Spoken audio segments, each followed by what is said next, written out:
갤럭시와 윈도우만 사용해오던 나는 30대에 접어들며 뒤늦게 애플에 매료됐고 하나둘씩 사과농장을 꾸리기 시작했다. 대부분 아이폰, 아이패드, 맥북 순서로 구매하지만 나는 맥북을 가장 먼저 구매했다. 가지고 있던 윈도우 PC를 99% 대체했으며 영상 편집 등 생산적인 활동에 요긴하게 쓰고 있다. 사과농장의 두 번째는 아이폰이었다. 카톡 같은 수많은 앱들의 활용성은 물론이고 유튜브 영상 촬영도 아이폰을 하기 때문에 나에겐 없어서는 안 될 제품이다. 세 번째는 아이패드다. 아이패드 에어, 미니, 일반을 사용하다가 얼마 전부터 프로를 사용하고 있다. 맥북처럼 영상 편집이나 그림 등 생산적인 활동도 할 수 있고 아이폰처럼 카메라 촬영 및 수많은 앱들을 활용할 수 있다. 밥 먹을 때나 누워서 영상 볼 때는 정말 개꿀이다. 어느 토요일 오후 늦은 점심을 먹고 소파에 누워서 아이패드를 보다 문득 이런 생각이 들었다.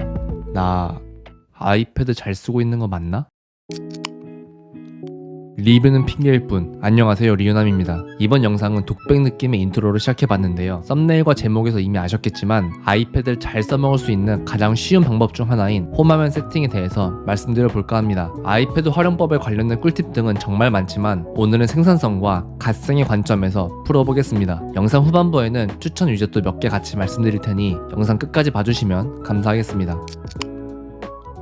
언제인지 기억은 안 나지만 예전에 주원규 PD님과 스터디언의 신박사님이 나눈 인터뷰를 본 적이 있습니다. 그 영상에 나온 얘기 중에 가장 인상 깊게 들었던 말은 자기 위치에서 성공한 사람들은 머릿속의 목표를 껌딱지처럼 붙여둔 것 같다 라는 말이었습니다. 우리가 야심차게 세운 목표가 작심삼일로 끝나는 이유가 뭘까 하고 생각해봤을 때 하루하루 바쁜 현실을 살면서 당장 눈앞에 닥친 일들을 쳐내다 보니 목표를 세운 것 자체를 잊어버리게 되는 게 가장 큰 이유라고 생각했습니다. 그래서 아이패드 홈화면 세팅에 있어서 목표를 까먹지 않게 하는 것을 가장 첫 번째로 고려했어요. 어떻게 할 수 있을까를 생각하다가 아이폰의 미리 알림에서 힌트를 얻었습니다. 저는 평소에 까먹으면 안 되는 것들이지만 그렇게 중요하지 않은 사소한 것들은 미리 알림에 적어주고 아이폰의 위젯을 세팅해서 사용하고 있어요. 머리 자르러 가는 걸 예약한다거나 회사에서 휴가를 승인받는다던가 퇴근길에 슈퍼에 들러서 두부를 사간다던가 하는 것들이죠. 전부 다 머릿속에 기억하고 까먹지 않는다면 이렇게까지 안 해도 되지만 저는 머리가 나쁜 건지 자꾸 까먹고 실수하는 일이 생기더라고요. 나름 저만의 생존 방법으로 시작했던 건데 이 아이디어를 아이패드에 옮기기로 했습니다. 처음에는 아이패드에도 미리 알림에 목표를 적어두려고 했었어요. 어차피 다 연동이 되니까 아이패드에서도 보고 아이폰에서도 보면 더 안 까먹지 않을까 하는 생각이었거든요. 근데 저한테 미리 알림은 까먹으면 안 되는 소소한 것들 위주로 사용하는 느낌이라 뭔가 중요한 목표들이 가볍게 느껴지는 감이 있었습니다. 그래서 미리 알림 위젯은 스택을 쌓아서 자잘한 것들을 까먹지 않기 위한 용도로만 사용하고 원대한 목표를 적기 위한 아예 새로운 앱을 찾으려 했고 마인드리스트란 앱을 사용하고 있습니다. 이 앱은 예전 아이패드 앱 추천 영상에서도 말씀드렸는데요. 전체적으로 미니멀한 느낌이라 군더더기 없이 딱 목표를 상기시키기에 괜찮았어요. 저는 크게 상반기 목표, 올해의 목표, 3년의 목표를 구분해서 각각 3개 이하의 목표를 적고 홈화면 상단 부분에 가장 가운데에 위젯으로 설정하고 있습니다. 원래 처음에는 이 자리에 시계 위젯을 넣어놨었는데 디자인적으로는 이쁘긴 하나 가장 중심이 되는 위치라 생각해서 목표를 적어두는 곳으로 바꿨습니다. 얼마 전 상반기 목표를 돌아보니까 구독자 2,500명 달성을 성공했더라고요. 다시 한번 제 채널을 구독해주시고 영상을 봐주시는 모든 분들께 감사하다는 말씀을 전하고 싶습니다. 올해 목표는 구독자 5,000명 달성인데 이쯤에서 구독 한번 눌러주시면 더욱더 좋은 영상으로 보답하겠습니다. 사파리는 애플의 기본 웹브라우저입니다. 흔히 말하는 웹서핑용 앱인데요. 개인적으로 아이폰이나 맥북에서는 잘 쓰지 않는 앱입니다. 예전에 갤럭시를 오래 사용했어서 그런지 네이버 앱이나 크롬이 아직까지는 더 편하더라고요. 그래서 사파리를 아예 삭제할까 하다가 이 기능 하나 때문에 지우지 않고 있는데요. 그건 바로 홈화면에 추가하기입니다. 자기개발이나 갓생을 사시는 분들이라면 독서를 많이 하실 텐데요. 저도 트렌드에 뒤처지지 않기 위해 책을 최대한 자주 읽으려고 하는 편입니다. 그래서 저는 교보문고 주간 베스트셀러를 바로 확인할 수 있게 홈화면에 추가해두고 있습니다. 이렇게 설정하는 방법은 사파리를 열고 교보문고에 접속한 다음 주간 베스트셀러에 들어가 줍니다. 그리고 우측 상단에 공유 버튼을 눌러서 홈화면에 추가를 눌러주면 됩니다. 간단하게 이름을 입력하면 홈화면에 어플처럼 추가가 됩니다. 교보문고가 아니더라도 자주 확인해야 하는 웹페이지가 있다면 사파리의 기능을 활용하셔서 홈화면에 빼두시면 좀 더 활용도가 좋을 것 같아요. 이번에는 모티베이션이라는 앱을 말씀드려 보겠습니다. 이 앱은 이름처럼 동기부여를 위한 앱인데요. 좋은 글귀나 힘을 내게 해주는 말들이 랜덤하게 보여져서 아이패드 가장 가운데에 위젯으로 빼뒀습니다. 솔직히 이게 뭐 효과가 있겠나 싶은 마음으로 앱을 깔았었는데 생각보다 위안을 많이 받게 되더라고요. 사실 얼마 전에 회사에서 좀 안 좋은 일들이 연속으로 생겨서 멘탈이 살짝 깨졌었는데 자기 전에 그냥 유튜브 보려고 아이패드를 열었다가 모티베이션에 나온 글귀를 보고서 나름의 위로를 받았습니다. 아무튼 얘는 유료 버전이 있긴 하지만 무료로만 사용해도 충분하기 때문에 제가 정말로 적극 추천드리는 앱입니다. 요새 뭔가 심적으로 힘드시거나 괴로우시다면 이 앱을 한번 다운받아 보시길 추천드립니다. 그 다음은 배터리입니다. 아이패드를 열자마자 홈화면이 보이기 때문에 전체적인 정보를 한눈에 볼 수 있게 세팅하려고 했어요. 그래서 애플 펜슬이나 아이패드 자체 배터리 현황을 보기 쉽도록 따로 위젯으로 설정했습니다. 저는 기본적인 배터리 위젯 중 가장 사이즈가 작은 걸로 보고 있습니다. 만약에 아이패드에 연결할 액세서리가 많으신 분들이나 퍼센트까지 숫자로 보고 싶으신 분들은 더 큰 사이즈의 위젯으로 설정하시면 될 것 같아요. 저는 홈화면에 캘린더도 위젯으로 빼서 쓰고 있습니다. 평소에 자잘하게 생기는 일정이나 이벤트를 까먹지 않기 위해 이렇게 설정해뒀어요. 특히 결혼식 같은 경조사는 몇 주 전, 몇 달 전에 미리 알게 되는 경우가 많아서 제대로 캘린더에 표시를 안 해버리면 가끔 잊어버리기도 하더라고요. 그래도 명색이 홈화면인데 내 일정을 보여주는 캘린더는 있어야 하지 않나 하는 마음에 이렇게 설정하고 있습니다. 아이패드 홈화면에 디데이를 설정하는 것도 생산성 측면에서 괜찮은 선택입니다. 막연하게 머릿속으로 뭐 해야지, 뭐 운동해야지, 영어 공부해야지 이렇게 생각만 하는 것보다 자체적인 마감일을 적어놓고 하면 적당한 긴장감을 느끼면서 늘어지지 않게 작업을 마무리할 수 있더라고요. 저는 가장 많이 미루는 일이 유튜브 원고 쓰는 거여서 지금 보시는 것처럼 유튜브 원고 마감일을 스스로 정해놓고 사용하고 있습니다. 얼마 전 애플 이벤트가 열렸었는데 이거에 대한 원고도 얼른 써야겠어요. 디데이 어플은 정말 많지만 예전부터 디데이 비포라는 앱을 사용하고 있습니다. 디데이를 설정할 때마다 광고가 붙을 텐데 이걸 제거하려면 15,000원에 결제를 해주면 됩니다. 저는 바탕화면의 주식도 위젯으로 빼서 보고 있습니다. 이것만 보면 제가 주식을 되게 열심히 하는 줄 아시는데요. 사실 그렇진 않습니다. 주식 어플을 매일 들어가 보지도 않는데 위젯으로 빼두고 있는 이유는 경제 뉴스와 중요한 지표를 같이 보기 위함입니다. 애플 기본 주식에서 관심 종목을 S&P 500이나 다우존스, 코스피 등으로 설정하면 해당 종목과 관련된 뉴스가 업데이트 될 때마다 위젯에서 한 번에 볼 수 있거든요. 그리고 저는 애플과 삼성에도 관심이 많기 때문에 해당 종목들도 같이 관심 리스트에 추가해서 보고 있습니다. 물론 따로 시간을 내서 경제 뉴스를 매일매일 보는 게 좋긴 하지만 그게 은근히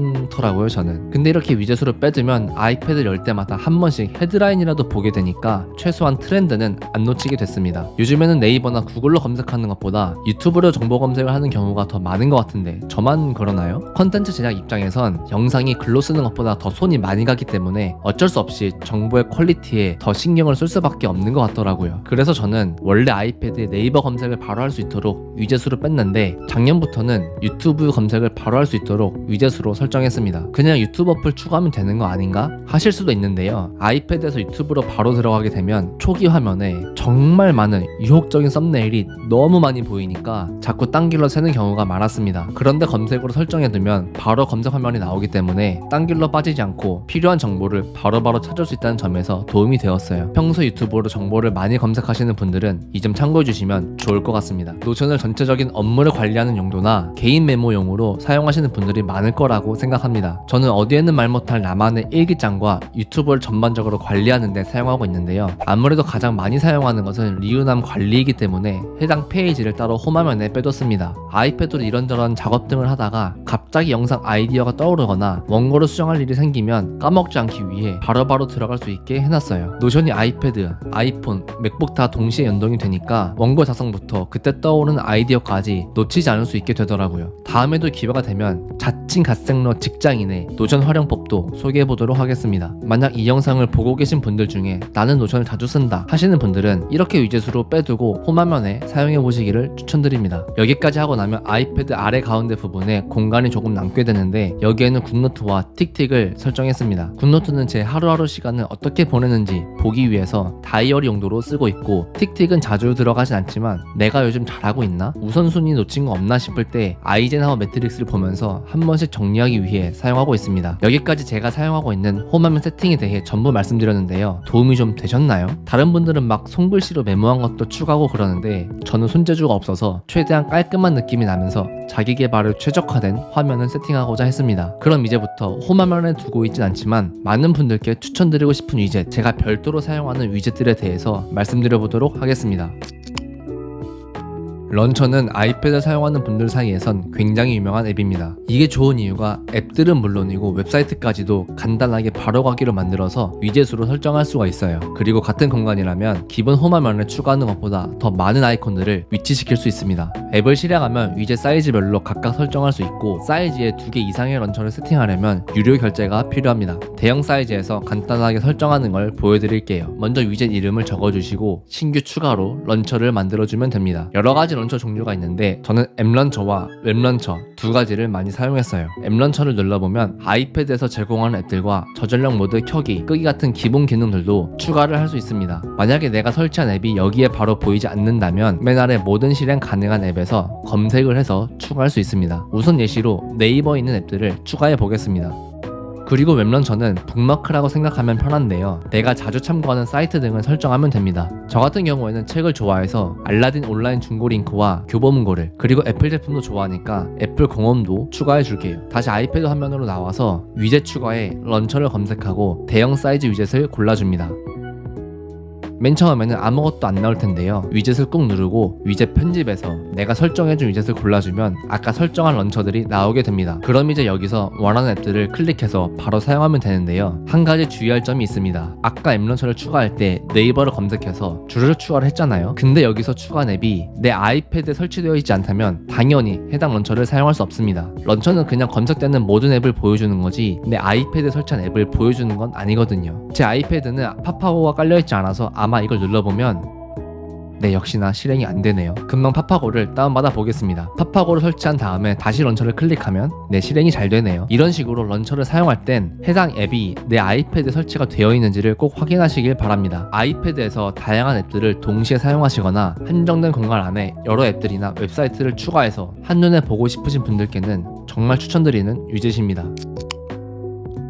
날씨는 미세미세라는 어플을 만든 회사에서 출시한 날씨 앱입니다. 몇 년 전부터 미세먼지가 심각해지면서 미세미세를 깔아두고 있었는데 날씨는 기본적인 날씨 외에도 미세먼지도 같이 보여줘서 유용하게 쓰고 있습니다. 저는 현재 아이패드에는 잘 쓰고 있지 않지만 아이폰에는 설치해두고 있습니다. 이게 좋은 게 미세먼지가 안 좋거나 하면 알람을 울려주기 때문에 한 번씩 더 조심하게 되는 순기능이 있더라고요. 평소 아이패드를 오랫동안 사용해서 그때그때 날씨 확인이 필요하신 분들은 한번 다운받아 보시길 추천드립니다. 이건 많이 유명해서 다들 아실 거라고 생각하는데요. 플립 클락이라는 시계 앱입니다. 어차피 아이패드 시계가 있는데 굳이 위젯까지 설정해야 되나? 하는 생각이 드실 텐데요. 막상 설치해보면 하나씩 숫자가 넘어가는 시계 화면이 은근히 감성있게 보이실 겁니다. 아까 영상 초반부에서 말씀드렸지만 플립 클락을 주로 아이패드 홈화면에 세팅해두고 사용하는 분들이 많으시더라고요. 저도 한동안 그랬고요. 홈화면 꾸미기가 처음이시고 어떤 걸 해야 될지 모르겠다 하시는 분들께 가장 첫 번째로 추천드리는 위젯이기도 합니다. 이번에는 위젯 스미스라는 위젯에 대해서 말씀드려 볼게요. 이 앱은 쉽게 설명드리면 기본적으로 많이 사용하는 위젯에 대해서 커스텀이 가능한 위젯입니다. 앱을 실행하면 각 사이즈에 맞게 위젯들을 각각 커스텀할 수 있어요. 저는 주로 미디움 사이즈의 위젯에서 사진을 골라서 달력과 시간을 같이 볼 수 있게 커스텀해서 사용했었습니다. 이렇게 하니까 플립 클락으로 시계만 보는 거랑은 또 다른 느낌이었습니다. 살짝 디지털 액자 같은 느낌도 좀 들었습니다. 그리고 사이즈가 큰 위젯에 보면 내가 좋아하는 사진들을 여러 개 골라서 그때그때 돌아가면서 볼 수도 있고 은근히 기본적인 기능들을 가지고 여러 가지를 커스텀할 수 있게 만들었습니다. 유료 결제를 하면 더 많은 기능들을 사용할 수 있긴 하지만 저는 무료로만 사용했었습니다. 조금 색다른 위젯을 꾸미고 싶은 분들께는 위젯 스미스를 추천드려 보겠습니다. 오늘은 여기까지 생산성과 갓생의 관점에서 아이패드 홈화면 세팅과 추천드린 위젯들까지 같이 말씀드려 봤습니다. 오늘의 제 영상이 여러분께 조금이라도 도움이 되었으면 좋겠네요. 여기까지 긴 영상 시청해 주셔서 감사드리고요. 저는 다음에도 유익한 내용으로 찾아뵙겠습니다. 감사합니다.